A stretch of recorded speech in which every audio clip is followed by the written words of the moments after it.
Hi everyone. Okay, so let me just adjust my light again. Right, so this is the bottom part of the fox here.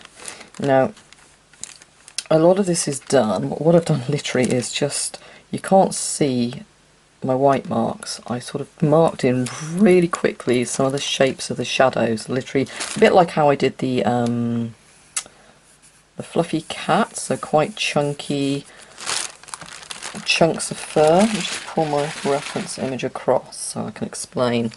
Okay, so I've taken these chunks, it's pretty much like solid shapes. I need to get dark over all of this fur so that I can use my knife to create the actual fur strokes, the white fur strokes. That's going to be done with a knife. So it's sort of like working in negative.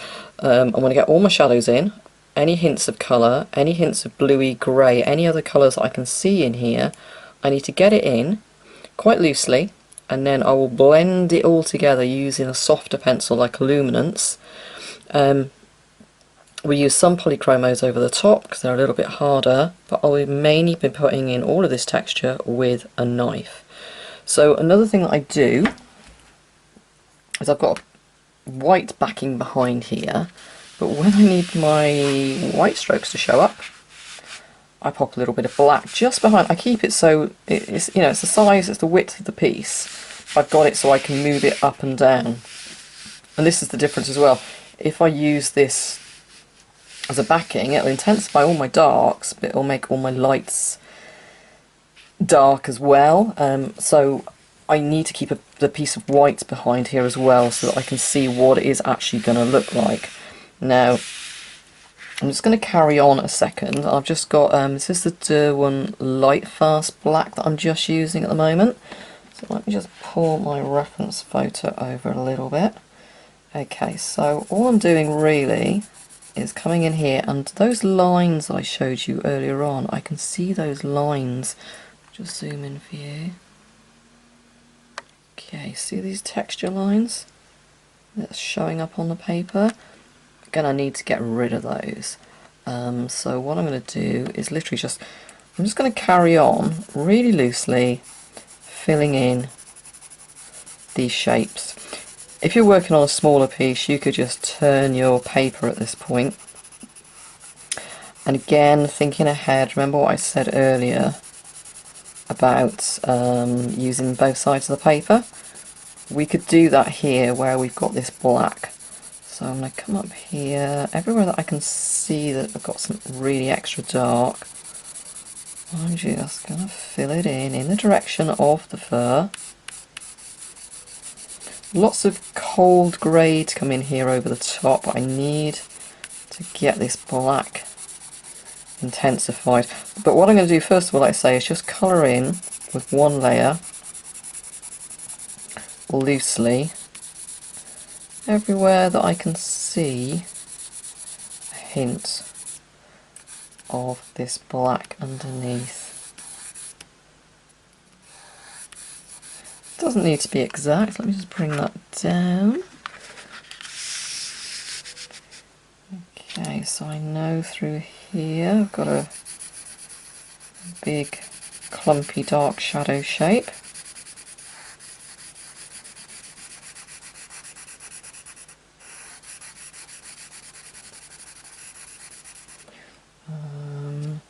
Up through here's a real line up through there.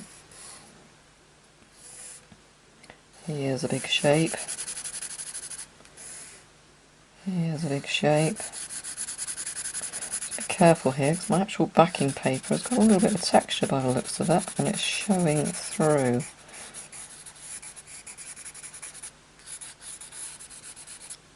And it really is as simple as this. I'm just looking through all of these dark recesses in the shadows.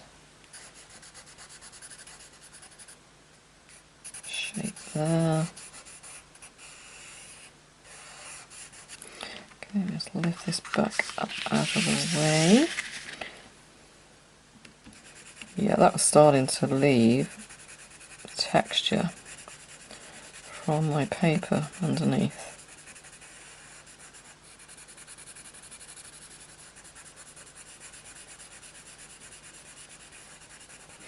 I'm working differently down here than I did across the top. I've worked out different methods for creating all the different textures above.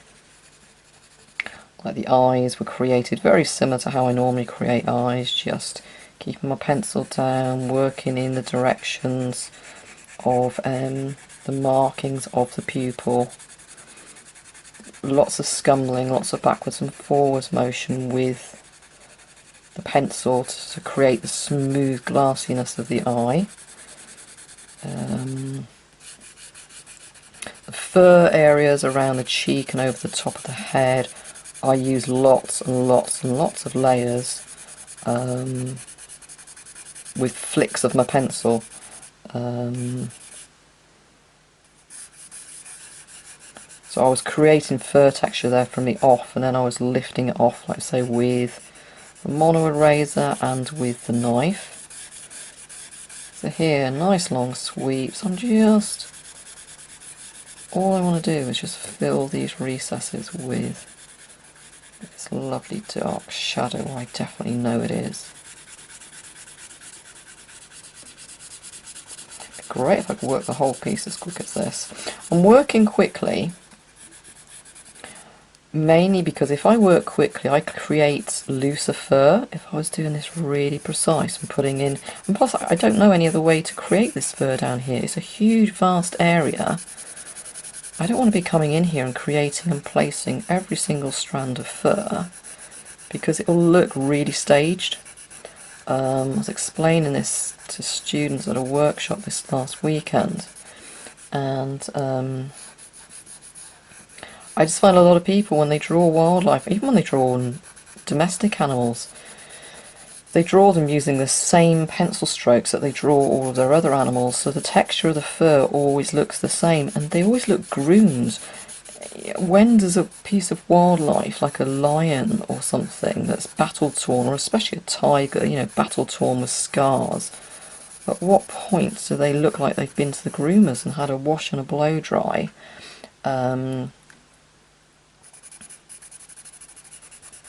And all of their fur is going in the right direction, it's all clean, it's symmetrical, there's no scars, there's no mud, there's nothing basically to say it's a lion and it's been through the wars. It's battles, you know, like I say, it's got all the scars and the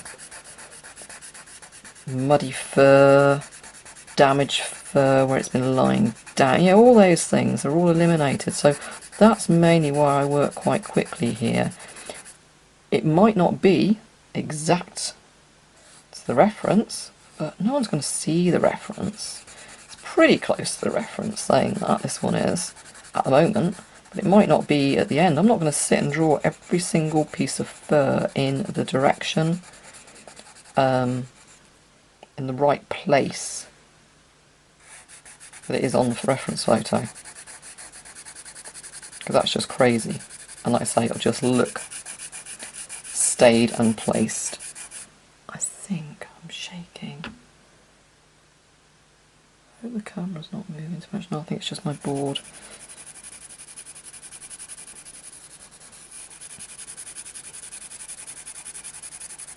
So once I've got those areas lovely and dark,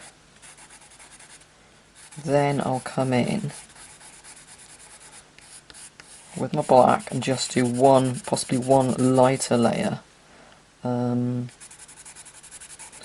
place some squiggles in there. Then I might just do a lighter layer with the pencil in the direction of the fur. And I'll bring in some other greys as well. And this will all make sense later, honestly. But same as like I showed you up on the muzzle, unless we've got some pigment down, let me just flick my black paper down again. Okay, so let me just follow some of these white pencil strokes.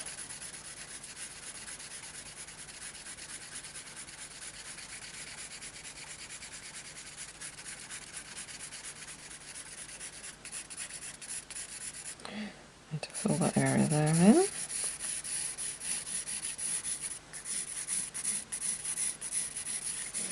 And this is literally just how fast I want to work. Even when I use the knife, I'll probably work in this fast. Oh god, I say, it'd be amazing if I can get this area fur done today by working like this, because it is potentially almost half of the drawing.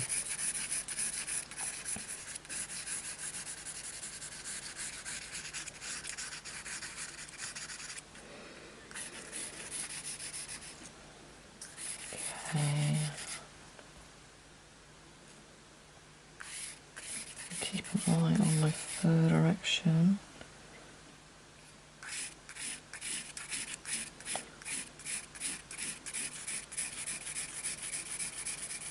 Okay, so I have a shade up under here as well.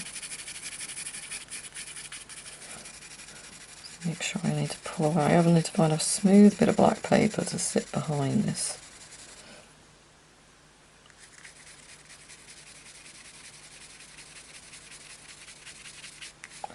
I'll lift it away again in a second.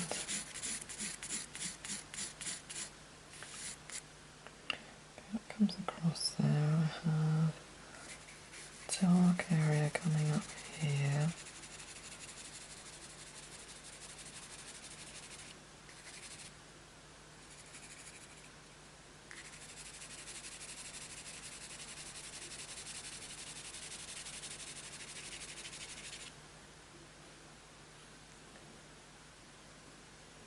And the same up here.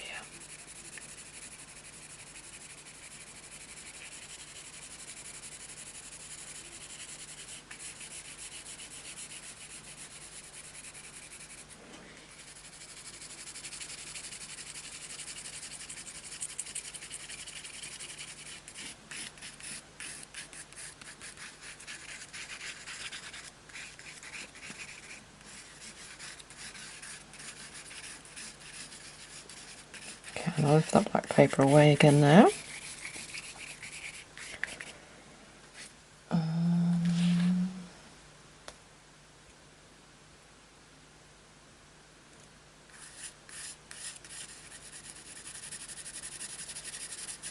Let's move this back out of the way. Right, okay, so we have over here, this little chunk here that needs to be darker. I'll tell you what, if you were doing this, you can see how much I've coloured in here with this black. If you were doing this on pastel mat, you wouldn't have that much nib still left on your pencil. So that might give you an idea of how smooth this paper is. So it's not going to take a huge amount of layers. It does take detail and colour tone very accurately.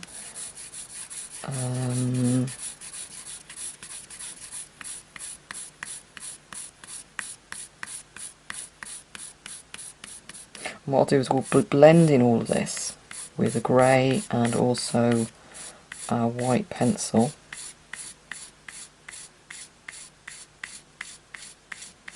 And then we'll cut through it with a knife. So let's have a look at where we are over here. Side of the eye down here.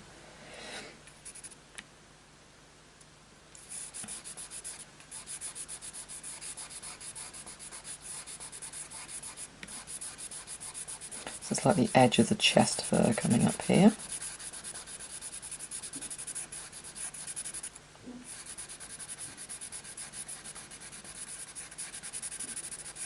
Just intensify that a little bit. And then once we've got that little bit,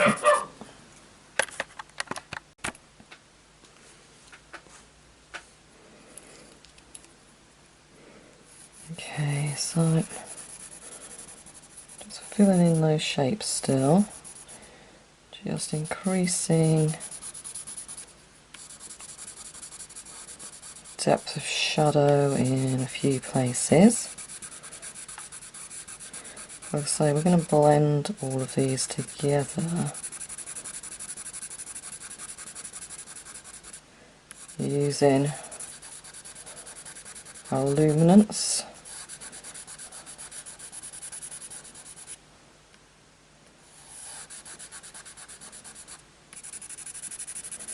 Lots of little squiggles. Okay. Now, I've done a few, let's say, you can see how much pressure I've used on this area here and how many layers. This isn't like using, with pastel mat I say to you, okay, we're going to use a really light pressure. With this, I don't. So basically I'm using a lightish pressure, but we're not damaging any tooth here. I just want to I need to get pigment down all over this area, these areas, because otherwise when I put the knife over them, it'll make total sense. When I go to put the knife over them, there'll be nothing to lift off, and there'll be nothing, I won't be able to create the white lines won't show up because there's nothing for them to cut through, nothing for them to show up against. It's a bit like using your knife on pastel mat. You need to have lots of pigment down, otherwise there's nothing for you to lift off, nothing for you to cut through, nothing for, if you were working on, I don't know, pale grey or something, you haven't put enough down darker pigment or lighter pigment that contrasts with that colour of that paper, and when you lift it off with the knife, it just won't show up. Plus, looking at tonal values, I'm adjusting this with the tones I see. This is as dark as I can take it in these shadows, so I'm pressing quite hard in there. And because again, I'm not going to be damaging the tooth like I would be if I was doing this on pastel mat. I'd never press hard like this, like here. I can press quite hard to get that pigment down. I would never ever do that on pastel mat. Okay, so what I'm going to do is come back to you now. You can see what I'm doing here. I'm just filling in these shadows. So I'm going to whiz ahead, and then I'll come back to you when I've got this little bit done, and then I'll decide if I'm going to come in with, I think I've got some Payne's grey. Might pop a little bit of indigo in here, but to be honest I don't see a lot of indigo. I'm going to have a look at my colours really close up on the reference, and then I'll decide if I need to put any of those in here in areas before I do the blending work. Okay, so I'll drop back out with the camera again now, and I'll come back once I've done this little bit all over this side as well. Okay, so you can see I've blocked in all of those big chunky bits of the shadow. And what I've done then is I've literally just started to come in, keep an eye on reference. I've just pulled some of these shapes out and created really just looking at the reference, seeing which direction a lot of this fur is going in. So it's kind of, some of these strokes will remain, but a lot of them will blend out. So at the moment I've only used a black. So I'm going to have a quick look at my reference now and see if there's anything else that I want to add in there. I think there's definitely some, like, as I've been looking at it, I can see some almost dark reddish brown. It's not quite caput mortem, I don't think. I'm going to have a look. It's warm, but then there's quite a coolish grey in there as well, so just break this up a little bit more. Like I say, it just looks a bit of a hot mess at the moment. This is where you have to be brave and trust again what you're aiming for. We need all this pigment. I know I'm repeating myself, but we need all this pigment down here, and we'll blend it all into being.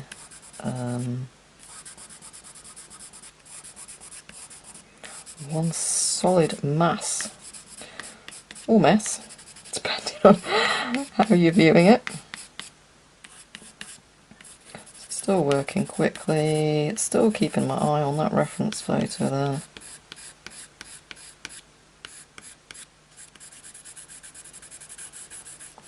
There we go. That should do us for now. There's a little bit more just through there. Again, I've got this area here.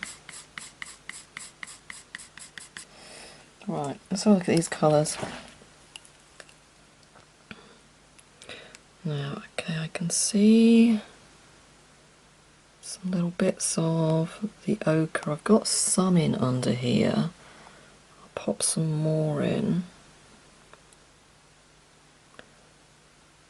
I think I'm just going to go in with a cold dark grey. No, there's some dark browns in through here. I think I'm going to come in with, let's have a look at my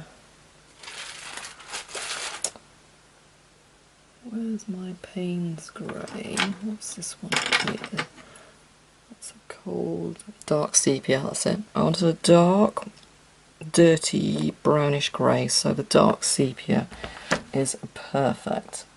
So dark sepia, a little bit more of, I'm going to grab the chestnut. I might be a little bit too brown. Yeah, it's a little bit too brown, but it actually does suit some of this. I'll put a few little hints of it before I go in with the dark sepia over the top.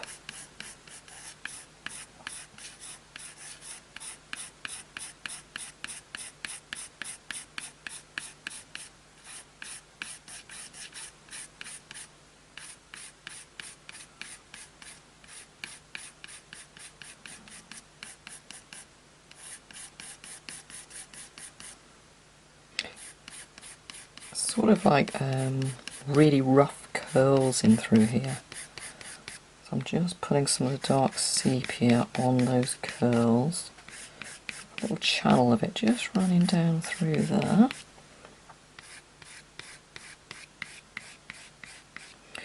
Coming in from the outside edge there. So at this point I'm thinking, oh, I hope I'm right with all this. Because those words, big hot mess, are ringing through my brain now.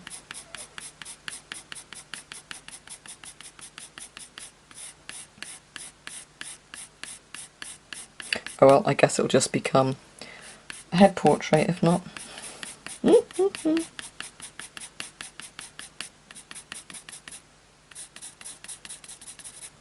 So this is a little bit like the transitions again. We've got our darks, we've got our lights. This is going to help the transition from the dark shadows out to those bright lights. Okay, I need some more ochre over here. Right, so a little trail of this brownish tinge amongst the grey coming over here. I do see some dark indigo from a distance. I don't see it when I'm zooming close up, that's the only thing.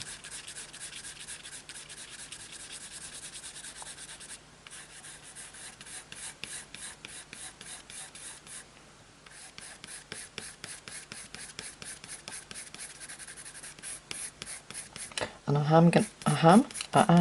am gonna have to go in over the reverse side of this to smooth out these black dark shapes as well.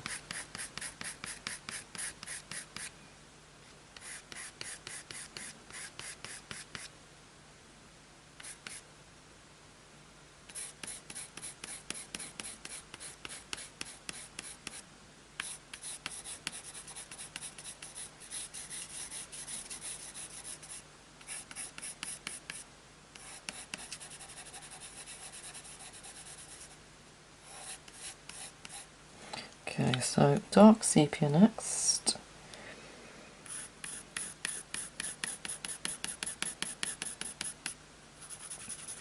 I want to get a good level of this just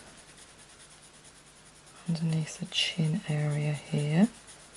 So I'm just going to use the side of the nib. So I'm avoiding putting down strokes of pencil when I'm just putting down pigment.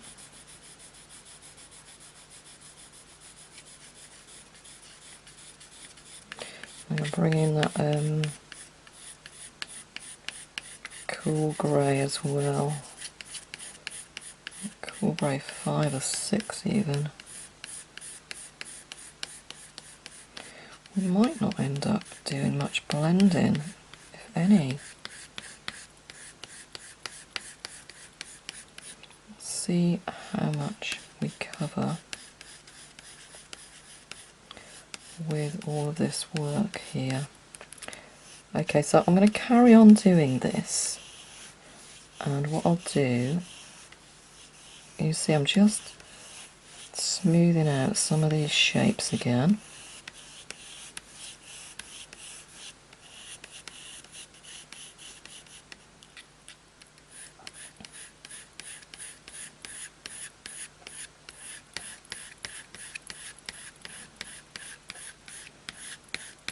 Also, let me grab my Payne's grey, which is a bit of a bluish grey, so let's try that instead of bringing in the dark indigo. Yeah, that's much nicer. So I'm just going to use these two, the dark sepia, this Payne's grey,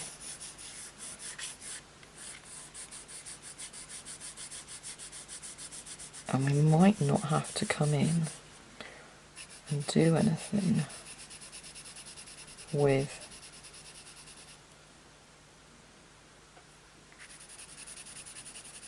a blender apart from up here around the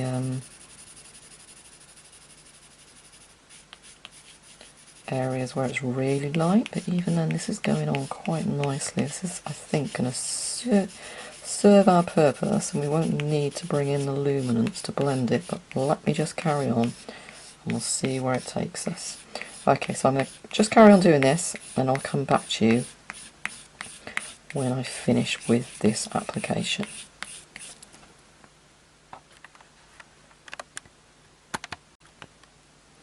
Okay, so I've taken a luminance now, silver grey, and what I'm doing is literally just coming in, starting to pull. Just adds another tone as well. But what it does, it really thickens up the pigment. So I'm just going to pull it in over the top.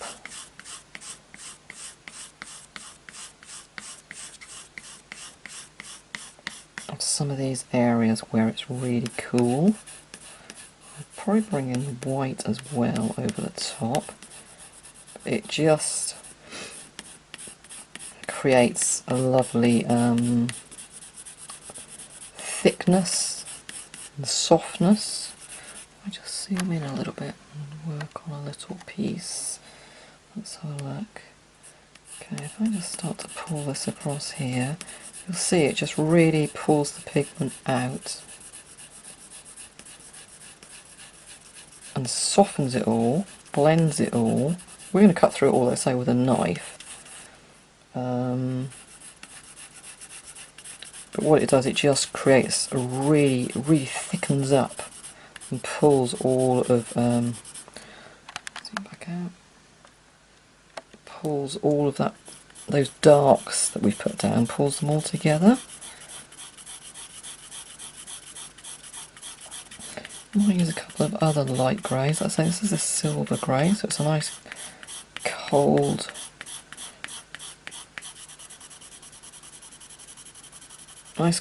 grey, but we're going to need a warm grey as well. Let me just try the whites. Where is my whites? There we go. So let's come in over the top with our white as well, and that will really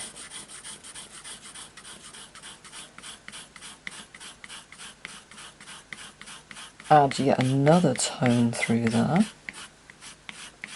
I'm going to tidy all of this, the edge up of the chin later on. Okay, let's see what's over here. Okay, so I'm going to pull, using the white up here, just going to blend some of this together on that outside edge.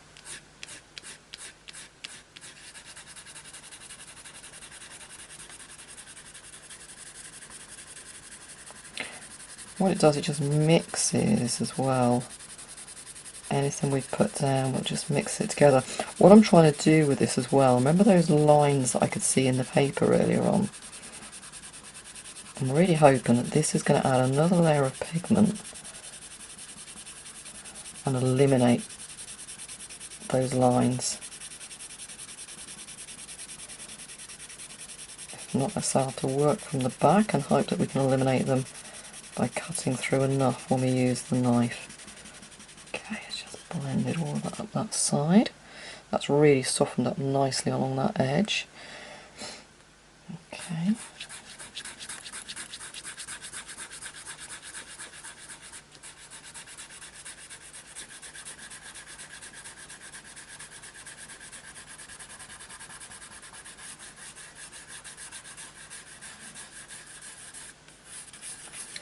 And again, you might be thinking this is a really hot mess, and all she's doing is making it worse, pushing even more pigment down onto here. Clean off my pencil a little bit.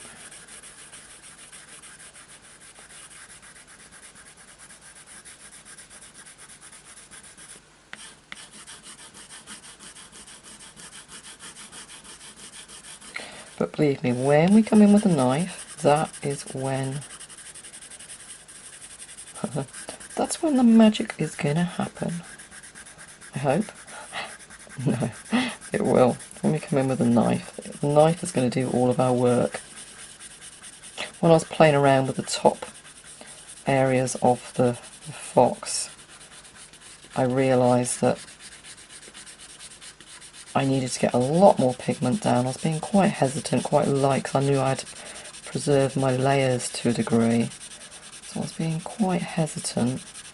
And then I realised when I came in with a knife that I didn't actually have enough layers down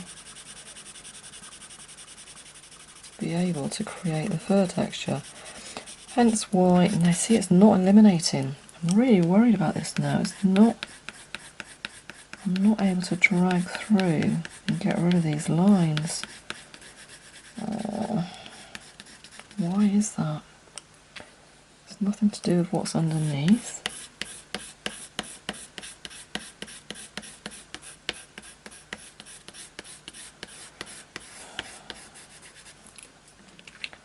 I'll try and make sure it's not anything to do with what's underneath, because I'm just going to move that across. Right, it's the paper itself. These are real defined lines coming down through here, all the way across. Okay, well, let's just hope we can push on through. Literally. So I'm going to come in with my mono eraser as well.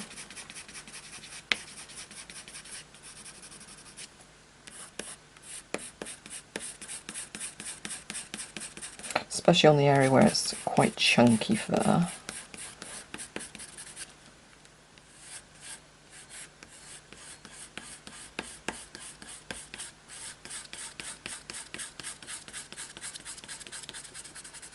And we'll lift some of the pigment back off using the mono eraser.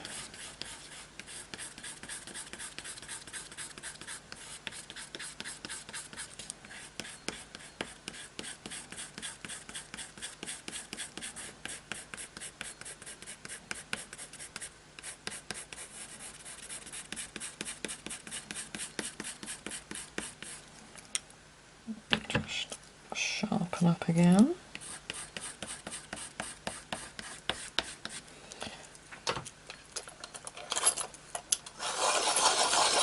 you can see now quite clearly the area here that I've worked and the area I haven't worked over here. See how silvery blue this is all over here now?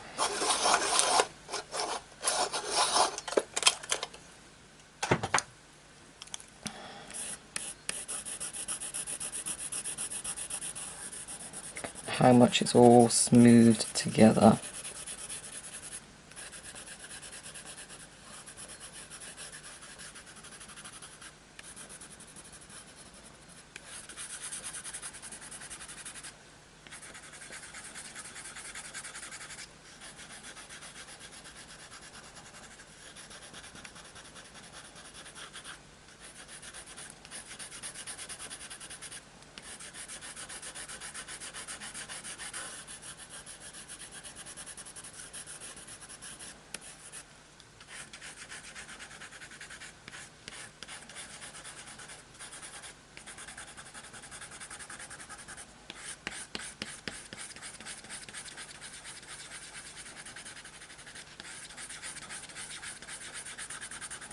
Okay, so I'm going to carry on like I did before, and I'll come back to you once I've done this other side to match, but you can quite clearly see the difference here. I'm not quite sure how well the camera is showing this. I've got a feeling it's being quite reflective because of the lights. Let's try and get this lined up a bit better. So what I've done, I'll just zoom in a little bit. Obviously we did the dark patches, then we put in some dark sepia and the Payne's grey, a little touch of chestnut from Pablos, a little bit of burnt ochre around the edges as well, and then we used Caran d'Ache Luminance to blend using a silver grey and a white. So now what I've done, I've got my sweeping brush, I call it, just a piece of tissue, and I am going to start going in to do some knife work, and this might need to be repeated a couple of times, and in between each stage I go in with sharp pencils to do the wispy bits of fur as well. But we're just going to get it going and we're going to see how it goes. So I'm going to start with a little bit of fur over here, so I'm going to zoom in so you can see what I am doing. Okay, so I've zoomed in there, so I'll lay my tissue down that way I can keep cleaning off my knife. Now I'm going to move my reference up so it's more in line with where I'm working. I'm just going to zoom in a tiny bit more. I'm trying to get it up to basically the same size as the image I'm drawing. It's gone a little bit too big now. Okay, I'll have to have it a tiny bit smaller. There we go, that's fine. So let's come in here and start. I'm going to come in quite light first of all with my hand, and what we can do is we can increase the pressure and also obviously increase how many times we go over an area. So I'll lift this off. Let me just try both ways. Now that way is giving me a finer line. I want quite a thick line to start with, so I'm going to carry on doing it this way.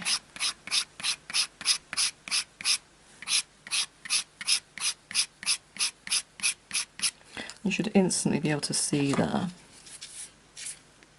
that fur texture forming. And like I say, we'll lift it out. I'm just going to sheet of glassine under my hand as well, so I don't want to be smudging everything below where we're working as well. I'm just going to put my glassine there. To my hand, my tissue and my brush. Right, so we're all organised. This first use of the knife is pretty much just a bit of an experimental, it's not the final sweep. Okay, just make sure I'm getting this in the right place.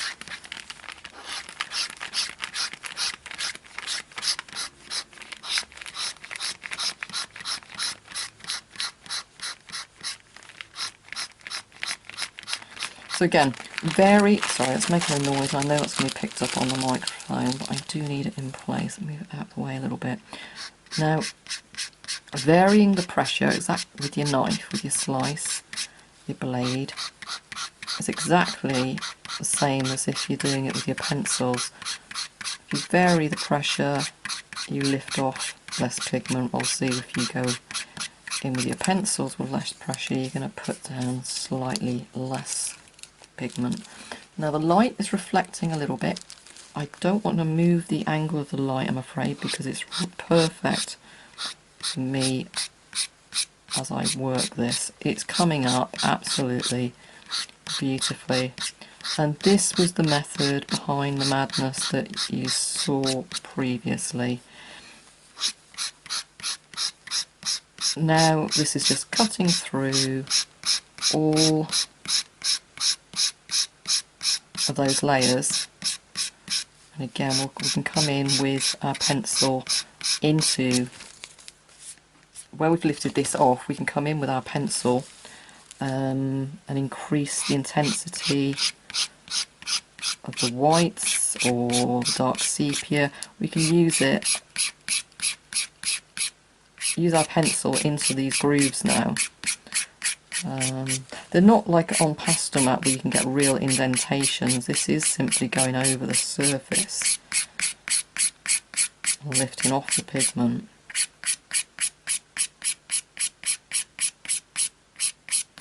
Make sure I'm still in camera shot for you. Keep sweeping away your pigment as well and clean off that blade. Come down here a little bit. A few little wisps going in different directions as well. Okay, you can see that area. Yep, so let me just work this area now. Need to take off quite a bit of pigment here. It comes up to quite a point.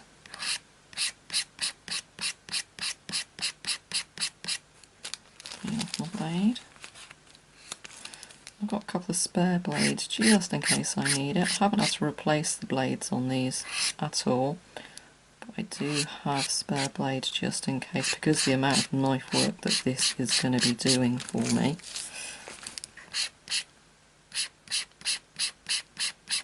Now here, we've got fur going in different directions underneath as well. There's that ruffle of fur that comes down through the chest.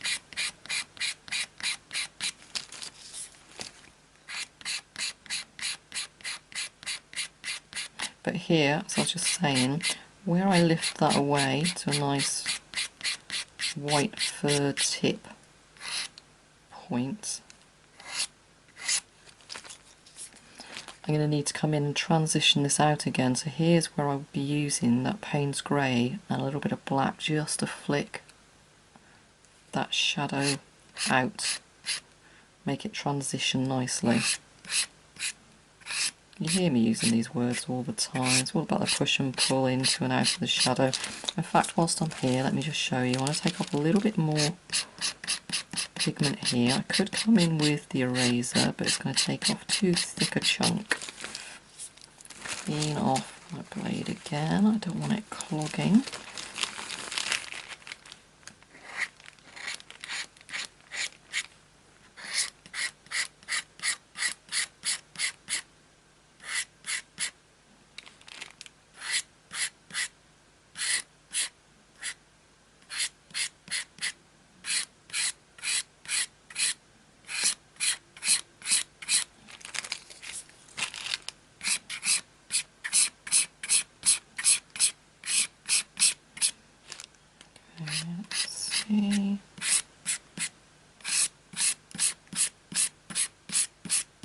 Ideally, I'd love to be able to just spin this paper, but I can't because I've got the camera going for you guys.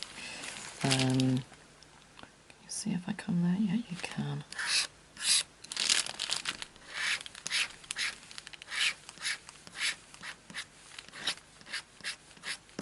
It's catching a little bit there. clean off again.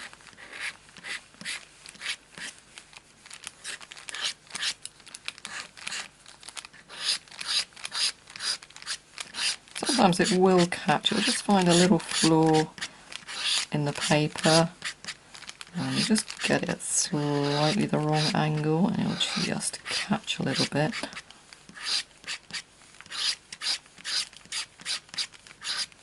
Clean off.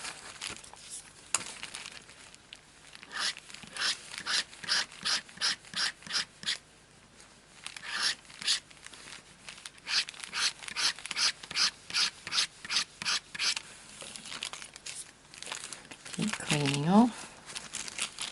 And I'll just a tiny little bit more and I'll just show you what I mean about that transition.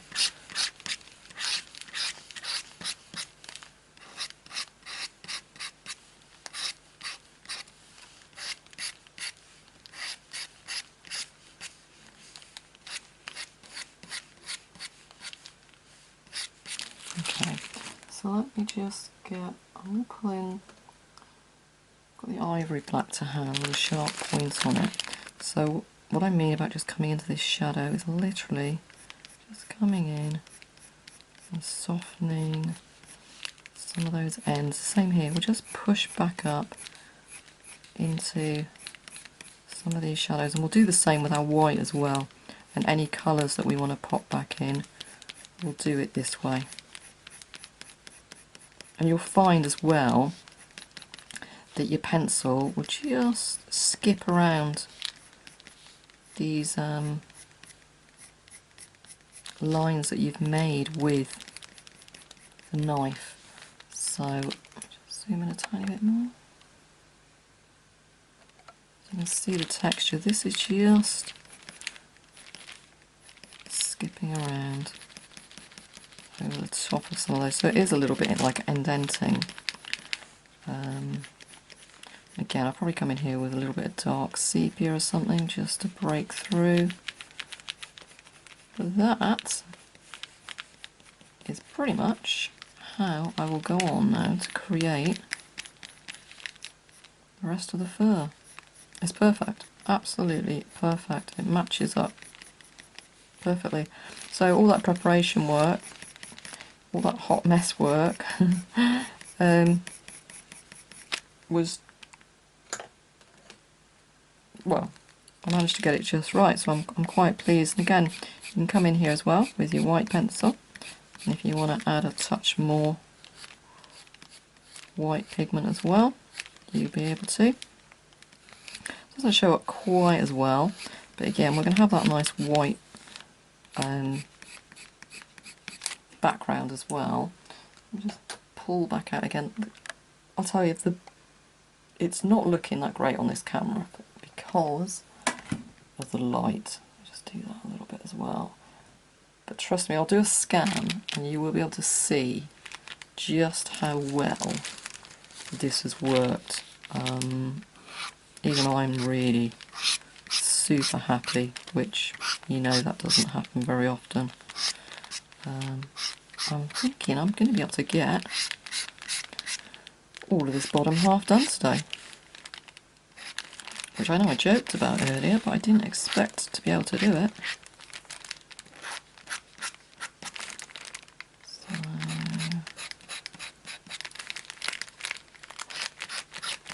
just catching a little bit there again.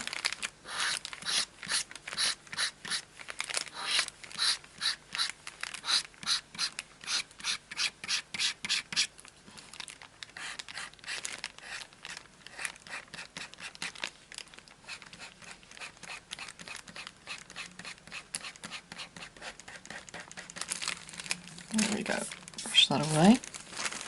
Let me just zoom out. You've got to see there where I have worked. So, like I say, I'm going to plod on now. I'll probably come back to you near the end, and then I'll do a, I don't know if I will do a scan, I've got to lift the whole thing off. At least do a photo, and you'll be able to see just what we've managed to do. Okay, so I'll see you again in a little while. Well, I am coming back to this now a little bit further on. I've worked all of this side. On the far side I've used, I'll do an image at the end of it all. Over this far side it's a lot softer where I've used the eraser as well. So now we've come right across, so I've got the same to do on this side. I just wanted to zoom in again here before I start, just so you can see really pretty much how rough the pencil went down over here. Now I'm going to get my reference image up and we are going to do the same thing over on this side, and then hopefully all of this bottom area is going to be all finished, bar a little bit of pencil work afterwards and maybe a little touch of some of the shadow on the reverse, I think. But to be honest, I quite like the effect that this has gotten on the fur just from using the knife. So I'm going to carry on now, and then we'll bring, like I say, we'll hopefully bring this area to completion. Okay, we're ready to go. I brought my reference photo over here, so I've got it right next to me as I work. I've got a little small bit of my glassine paper now. I've just cut it down to size. I'm just going to fold it so I've got a nice sharp edge on there. I always fold my glassine paper. This gives a nice edge. If you have it as a single sheet, it just slides around and wrinkles a little bit. I like to have a nice good nice fold on it. So coming back to this, obviously I'm going to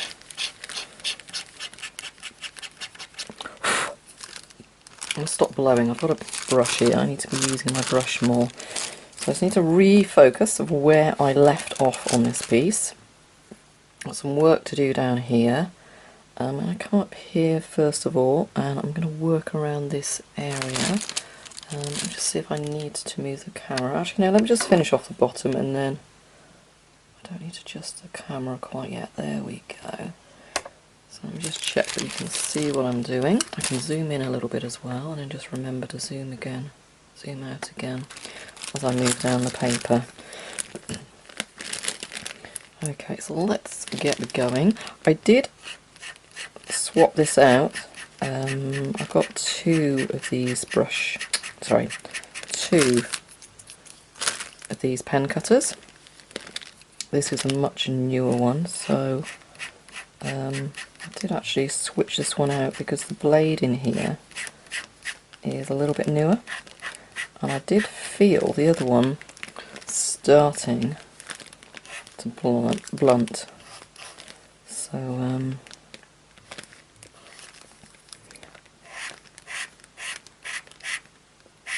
thought I ought to just switch over to a new one, and to be honest, the difference it made instantly was dramatic.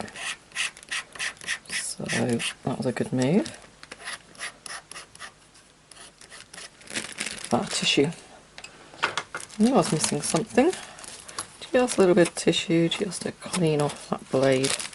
Remember, you can clean these blades, if you wanted to, you can put them through the dishwasher. You just use soap and water on them if you do get anything on them that's stuck to it. Just put them through the dishwasher, or just wash them by hand.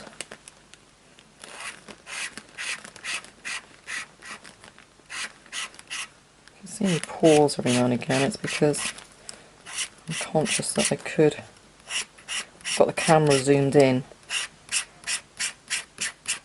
I could go off screen, so I think I'll just bring that down. It's not too bad.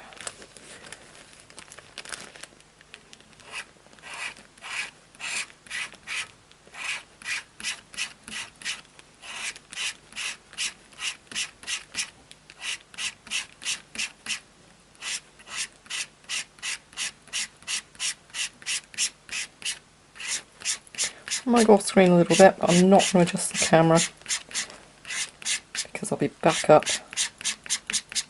again just a few seconds. All I'm doing is exactly the same as you can see me doing here, just a little bit lower down.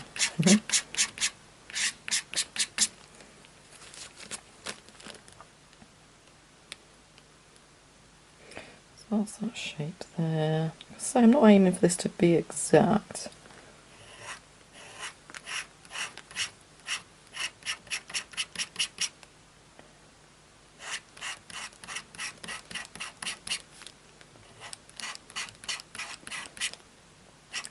But I'm trying to follow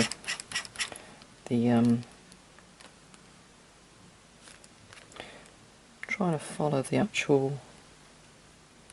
Sorry, I do this. I'll start talking, and then as I'm concentrating, I'm looking at my reference. I'm really concentrating. I just go.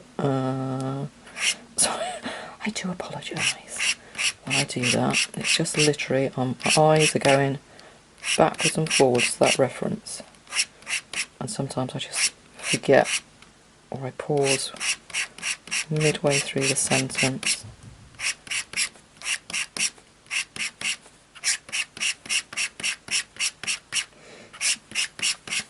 Now, one thing that is quite key, I remember I mentioned it earlier on, just about keeping some of your strokes quite random. I'm doing most of them. That's catching there. Why is that catching? It feels like it's catching. I don't think there's anything. No, there's nothing underneath the paper that's causing it to catch. So again, that's a little glitch in that paper. Let's just see if I can. I'll use the pencils just to cut through that in a bit. So I'm going to bring some other strokes, random strokes here, just to break it up.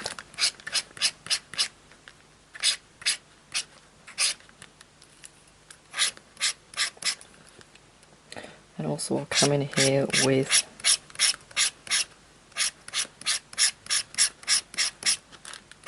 my pencils. See, I pause again. Come in here with the pencil, same as I was doing over here. I'll just bring in, I've got dark sepia and is it Payne's grey or the cool grey 5s or 6s, I think. And that'll just soften. It's got a lovely curl around here now. Just want to make sure I'm capturing this.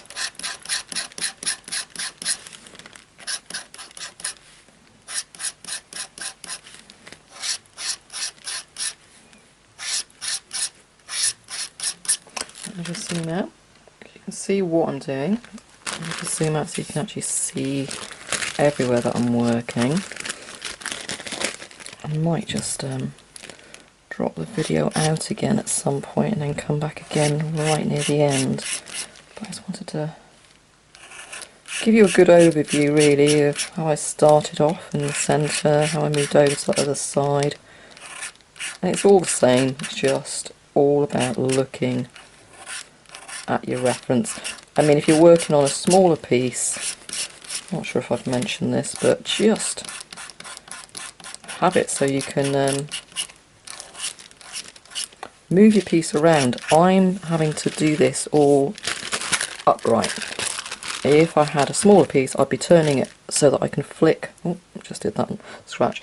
I could flick my blade with much more natural flick away. I'd be turning my paper so that, a bit like when you do your pencil strokes, you want your pencil strokes to be flicking away in the most natural flick. So my natural flick would be away like that or like this. I'm having to sort of work a little bit more awkwardly. I'm having to turn my hand a lot more, whereas I prefer to turn the paper. But obviously because I'm filming it, I don't have that luxury. If I did a smaller piece and I was filming it, to be fair, I would probably be turning my paper because it won't be too distracting. You should still be able to follow if I'm only turning a small piece. So I need to come in and just work the shadows. Now that's catching there as well, very similar to how it caught over here. There is something, I wonder if it's that paper in behind now. Let me just pull that paper out. Maybe it is that that's catching. I've put an extra sheet of white paper under there just to brighten it a little bit for me. but maybe it's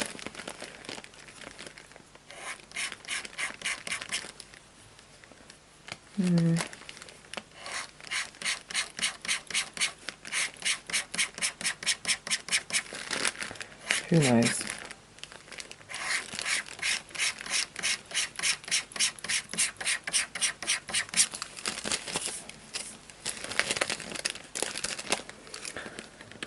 No, it's the same surface I was using before. It's under there now. It just feels a little bit different.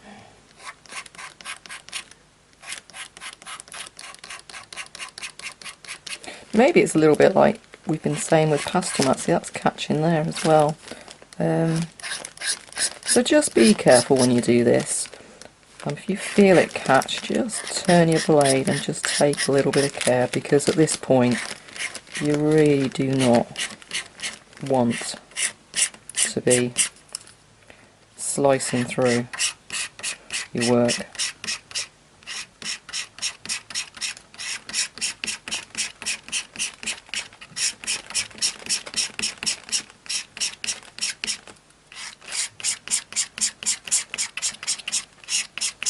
Again, see how loose I'm keeping it here?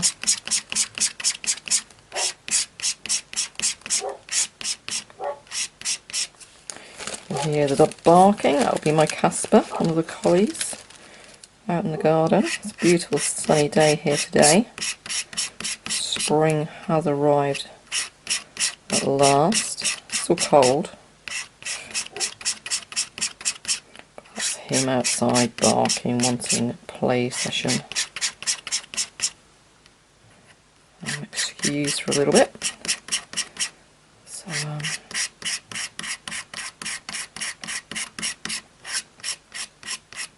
it's catching just there, so I'm going to try and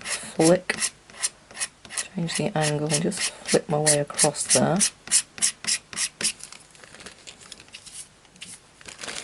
Now before I go further, let's just come in with our pencils, just soften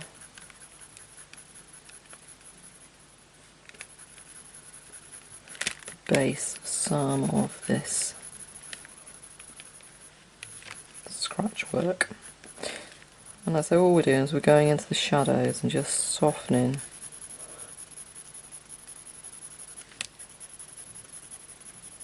the initial edge of these curls. Just makes them sink away deeper then.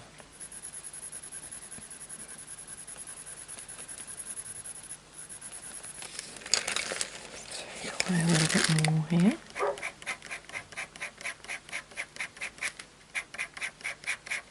I always look at these little tufts where they go in to the recess of that dark shadow. Look at them almost like they're triangles. Quite a triangular shape there. Brush that away, and then we're just going to fill that shape.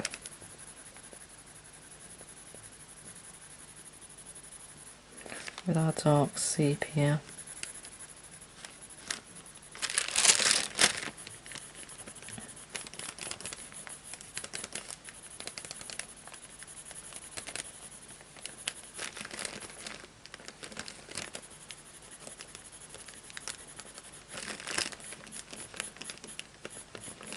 You'll find, like I say, because you've scratched in some of those lines now, that you should be able to rub your pencil over the areas quite, putting on a decent amount of pressure, to be honest, and it's still allowing the lines to appear. It's almost like it's indented them.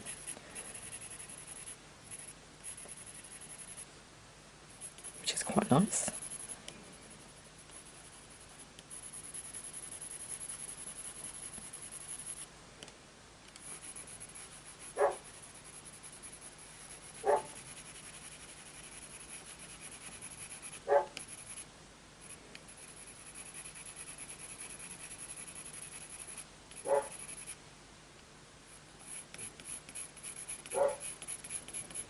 Poor Casper, it sounds like no one's playing with him.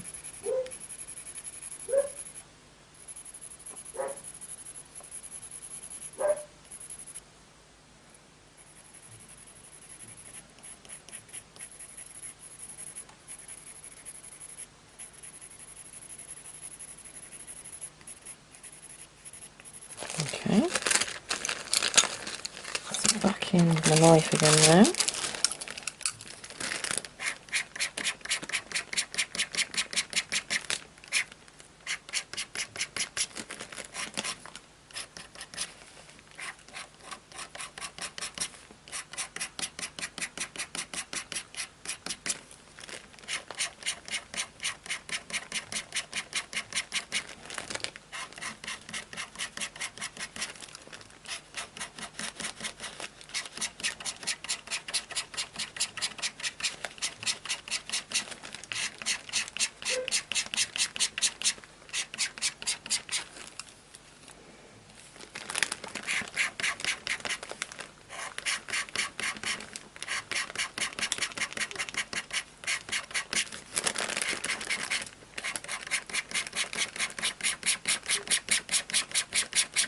So all the time I'm doing this, yep, I'm looking at my reference, but I'm turning the blade different directions. So here on its side, I'm turning it almost like a cutting action as well in places.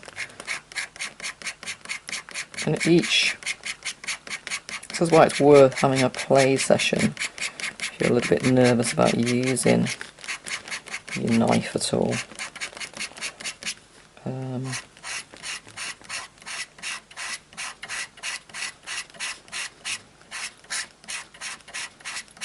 Because then you get a good feel for all the textures that you can create with it. So remember, the texture up on the face is completely different to what we're creating down here.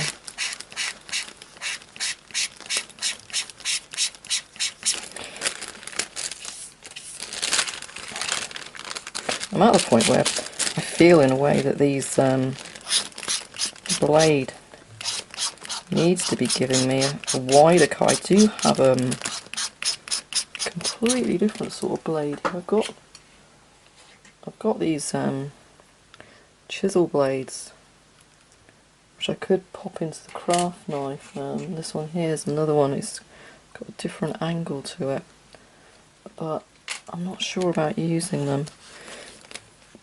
Again, I would practice using those on spare sheet. There's no way I'd come in at this point on this portrait and just have a go and see how they worked. And I do that on a lot of things, but it's not with this portrait now, not at the point I'm at with it. Okay, so I'm using quite a bit of pressure now down here. I really want to get some nice definite lines cutting across there.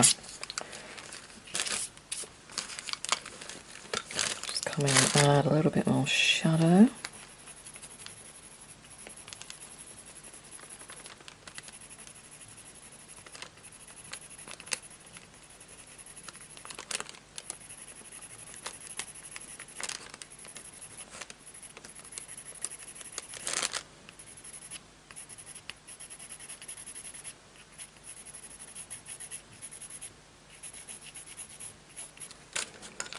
Just switching out. What's that one I've got? It is a Payne's Grey, yeah, I thought it was.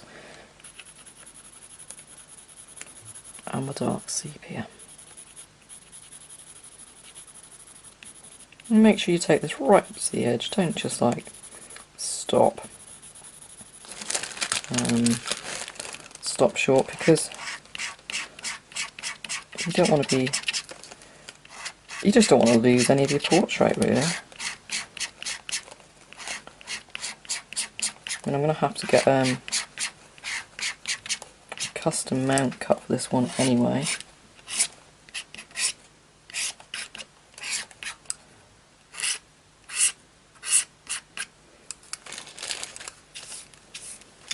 Okay, so coming across here now. See, this feels much nicer, this area of paper just here. I know up there it was catching, this is just, it just sounds better as well. The knife is just going in there so nicely.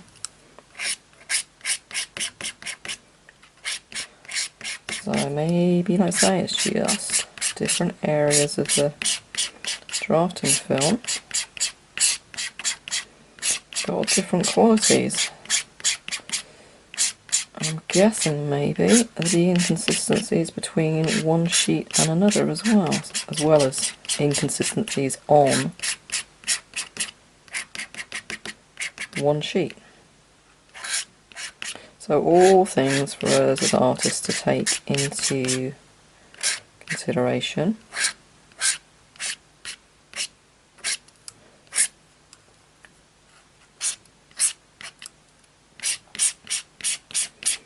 But this is definitely working really nicely here.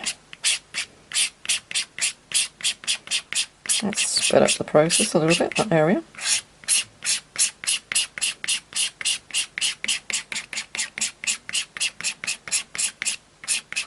I need to look how I approach the other side.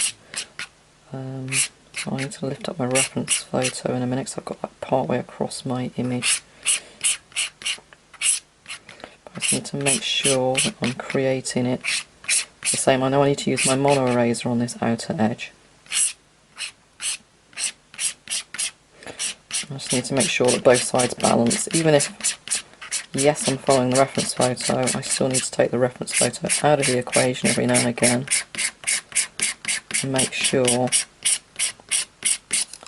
balancing the piece left to right with this fur work.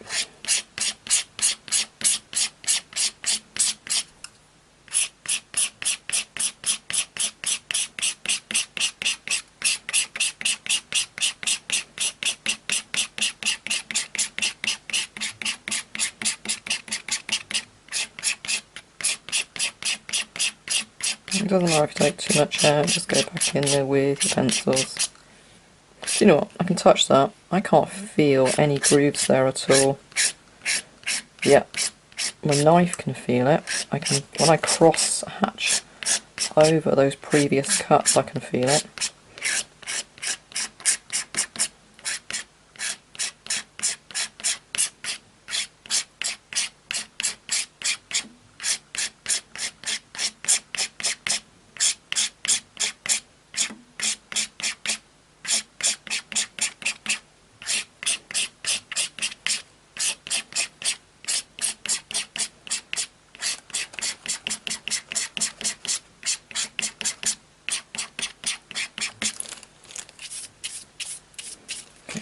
Lift my reference away a second. Okay, so I'll look at the reference. Yeah, what it means, I've lifted off quite a lot here. I've got a feeling that I'll need to come back in over on this left hand side. Possibly take some more away, just to balance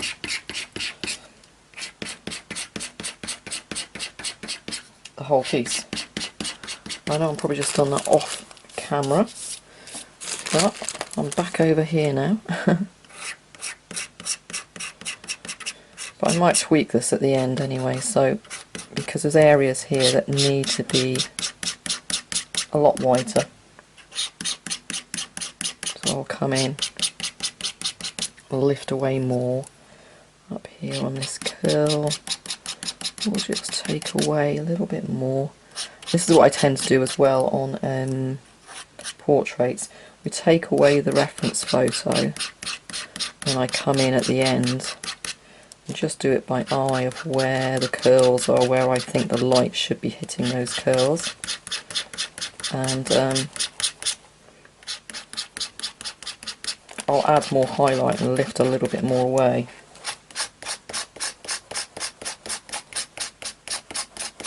That's all I'm doing over on this side where you can hear me but not see me. Okay. So now, time just to come in here, just soften the start of some of this curl work again.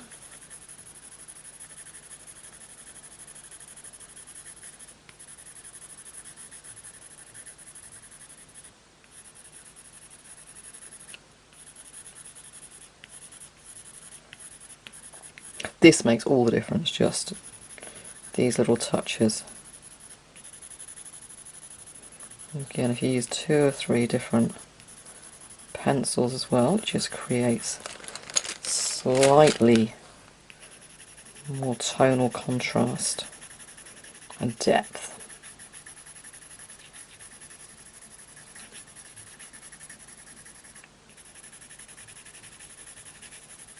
And plus, like I say, your fur is cool in places, so you want to come in with this bluey Payne's grey, but then you have little places as well where it's warm, and that's where the dark sepia comes in.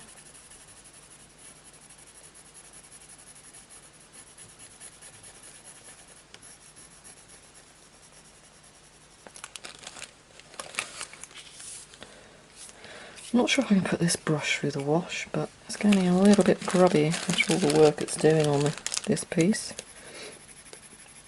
If not, I'll have to order a new one, I think.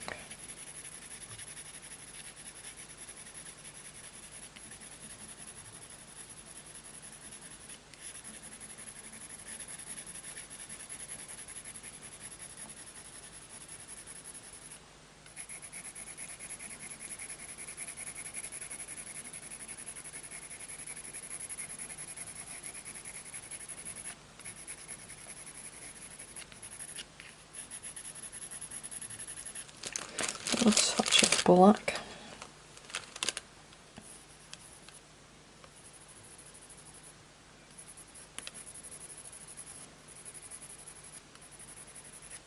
Just to enhance a couple of those shadows, just sinks it back even more.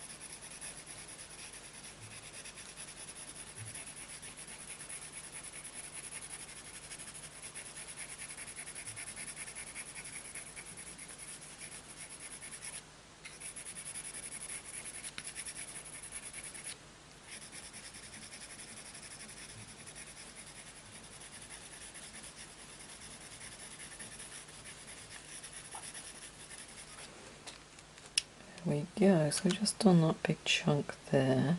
So I'm going to drop the camera out again now, carry on doing this next strip, and then I'll come back to you when I'm just doing like the eraser work as well on the right hand side. Let me just pull that right out. So I'm going to come back when I'm doing, I've got some eraser work with the mono eraser just down this outside edge with a bit of the knife work and a little touch of the pencils, and that'll just create the soft edge. So I'll come back with the video again at that point. Right, I've worked my way across now. I've got this last couple of inches over here. So what I've just pulled in here now is just cleaning it off. And the mono eraser. So again, it's a bit like a pen. You've got the eraser that just goes up the centre. I've got the sort of oblong-y shape one rather than the rounded one, pretty much because I'm coming up and I'm just taking off and softening quite a lot of this outside edge. And I've gone in and done a little bit of knife work. Let's do this along the bottom as well.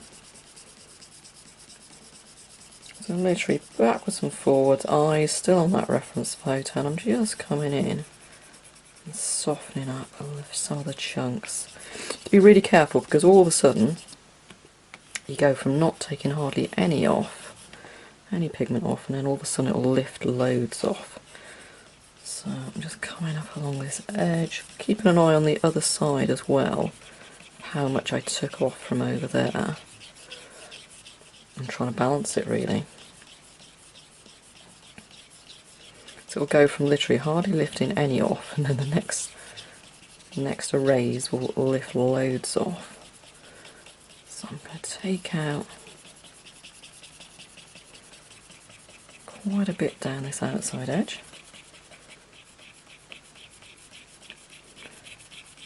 So the intention is just to soften and blend. Make the fur blend away. I mean, the fur is going to be fluffy here. The fur on the chest is more wiry, more directional. As this comes out onto, it's a different type of fur on the fox's haunches and onto its back. It's going to be more slight fluff where this directional fur meets the fur coming around the corner. So let's do that much for now. Let's brush this away. And we'll come in with our knife again. And I need to come in and do some pencil work as well. So I need to take away quite a bit of pigment here. It's not looking anywhere near as soft as it is on the other side at the moment.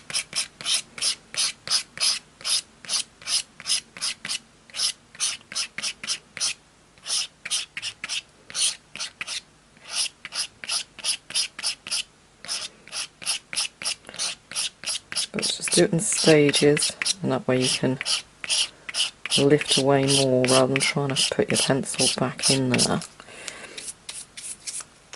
But you should see that's a little bit softer down through here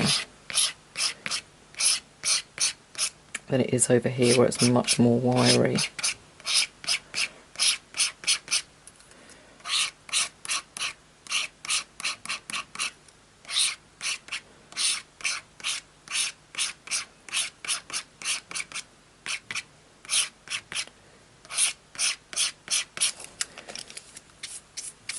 Just keep brushing away.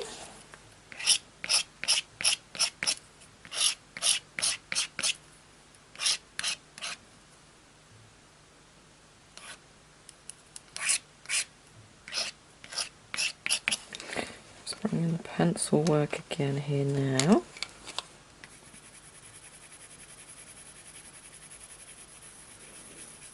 Just soften that up a little bit.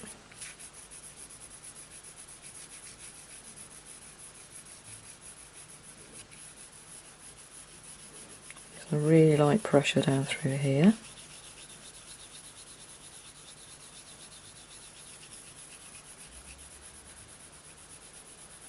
And just coming up, light pressure, it'll just help to build those shadows.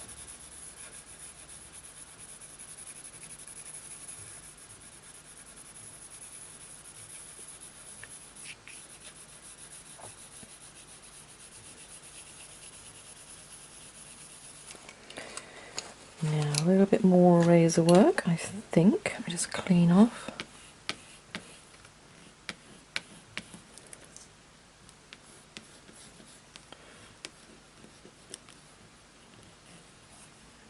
There we go.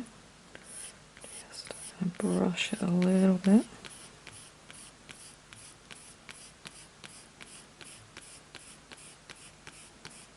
This smudges a little bit as well, so it's sort of doing a dual purpose.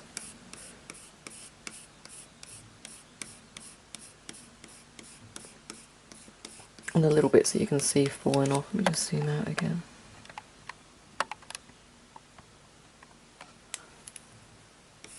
Little bits that you can see falling off are just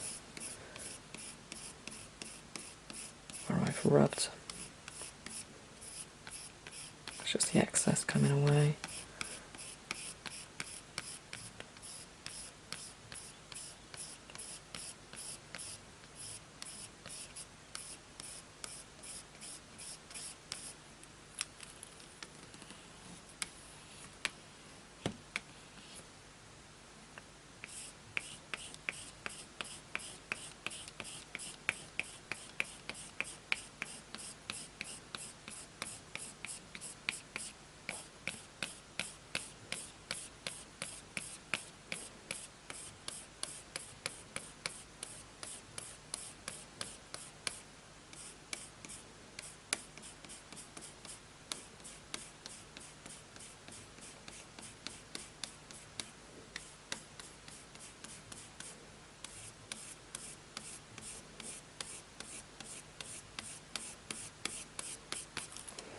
Okay,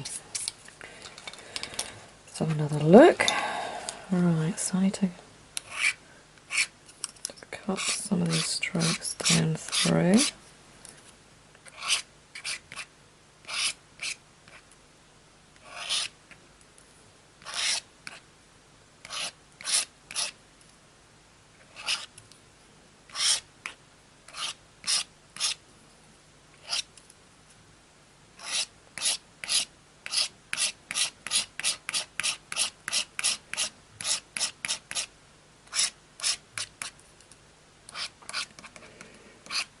I can tell you now that this is not matching reference exactly at all, but it's pretty much, it's giving the right effect, and that's what matters.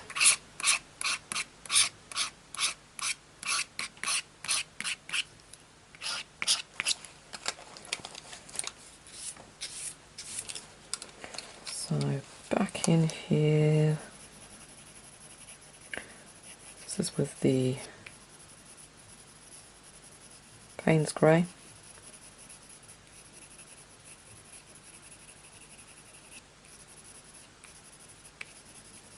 And it's very important, like I say, that you just come back in and do this.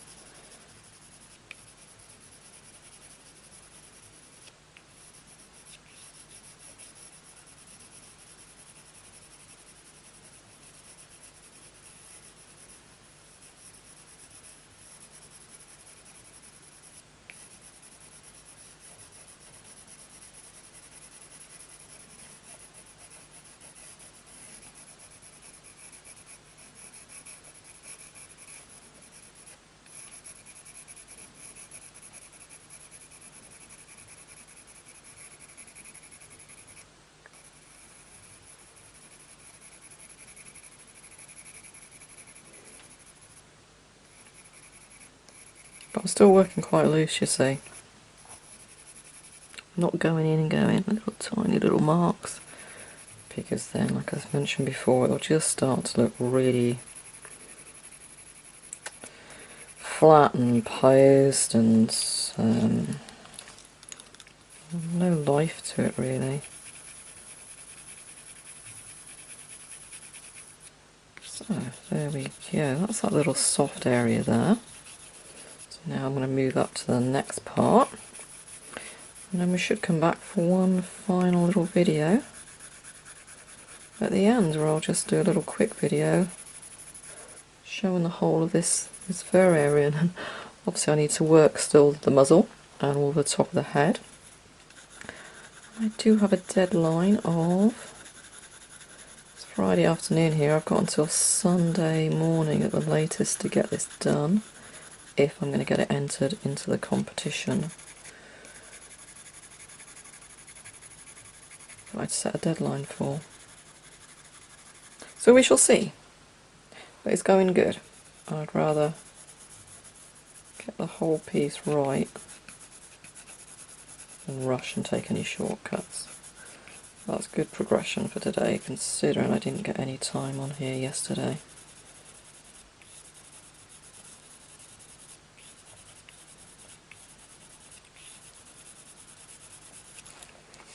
Okay, so back to you all pretty much when we are at the end of this first section.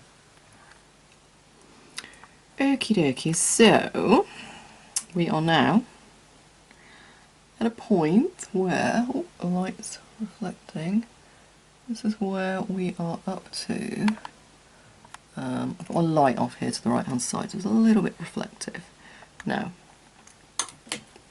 let's pull the camera away. I've just finished, or I think I finished close to, for now, all of the body texture. Bottom. Zoom in a little bit.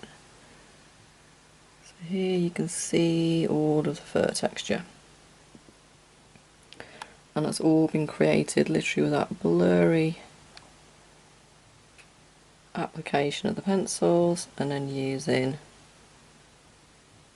a ceramic knife over the top to create the texture. I've still got all of the muzzle area to do next. I'm working my way up, so I'll do around the chin, make sure it's balanced and equal on both sides. And then I'll come up, and then I need to obviously do the ear and work my way forward over that head. So I'm hoping for a really good day tomorrow, because I've only got another day and a half, if that, to get this finished, scanned and entered into a competition.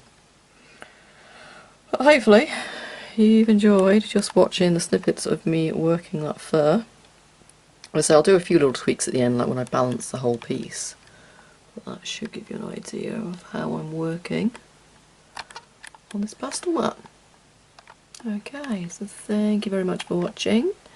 If you're watching this at a later date just on YouTube and you've enjoyed what you've seen and you've learnt something, please don't forget to subscribe, and please do give me a thumbs up below. Okay, here's to the finish. Thank you very much. Bye bye.